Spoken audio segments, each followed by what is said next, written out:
नमस्कार, मैं आपके साथ अंजना और आप देख रहे हैं ग्लोबल इंडिया टाइम्स न्यूज। आइए सही चीज को सही लोगों तक साझा करें।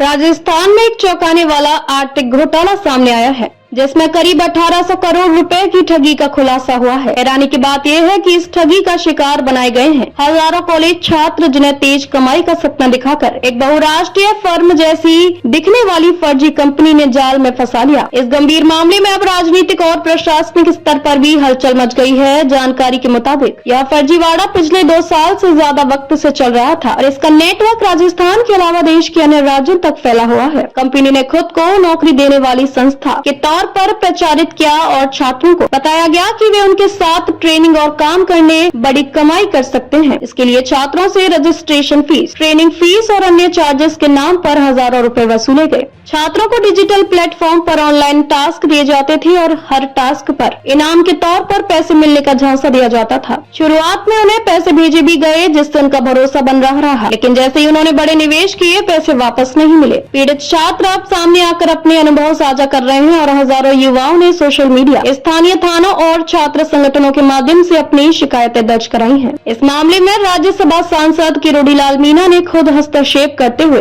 राजस्थान के डीजीपी और वित्त मंत्री को पत्र लिखा है। उन्होंने इस घोटाले की उच्च स्तरीय जांच की मांग की है और दोषियों को सख्त सजा देने की अपील की है। उन्होंने पत्र में लिखा है कि ये गिरोह राजस्थान के बेरोजगार युवाओं की मजबूरी का फायदा उठाकर करोड़ों रुपए का घोटाला कर चुका है। सांसद ने ये भी आरोप लगाया है कि इतनी बड़ी धनराशि की ठगी के बावजूद अभी तक कोई ठोस कार्रवाई नहीं हुई है और कई पीड़ित छात्र थानों के चक्कर काट रहे हैं। उन्होंने चेतावनी दी है कि यदि इस मामले को गंभीरता से नहीं लिया गया तो युवाओं में भारी आक्रोश फैल सकता है। कई छात्रों का आरोप है कि कंपनी ने उन्हें लोन लेकर इन्वेस्टमेंट करने तक के लिए उकसाया और अब बैंक से वसूली नोटिस भी आ चुके हैं। इस पूरे मामले में पुलिस की साइबर सेल भी सक्रिय हो चुकी है। प्रारंभिक जांच में यह सामने आया है कि कंपनी के पास कोई वैध रजिस्ट्रेशन नहीं था और इसके मालिकों ने बार बार अपना लोकेशन बदलकर जांच एजेंसियों को चकमा दिया।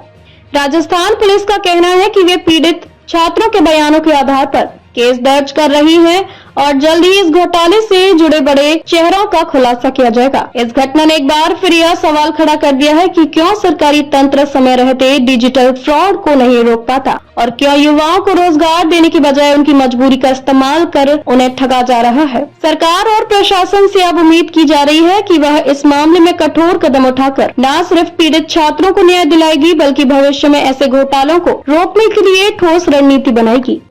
अब तक के लिए बस इतना ही। फिर मिलते हैं एक ऐसी ही बड़ी खबर के साथ। तब तक के लिए नमस्कार और देखते रहिए ग्लोबल इंडिया टाइम्स न्यूज। अगर आपको वीडियो पसंद आया हो तो लाइक करें व शेयर करें। ऐसे लेटेस्ट अपडेट पाने के लिए बेल आइकन प्रेस करना ना भूलें। अगर आप हमें फेसबुक या फिर इंस्टा के माध्यम से देख रहे हैं तो हमारे पेज को फॉलो जरूर करें। धन्यवाद।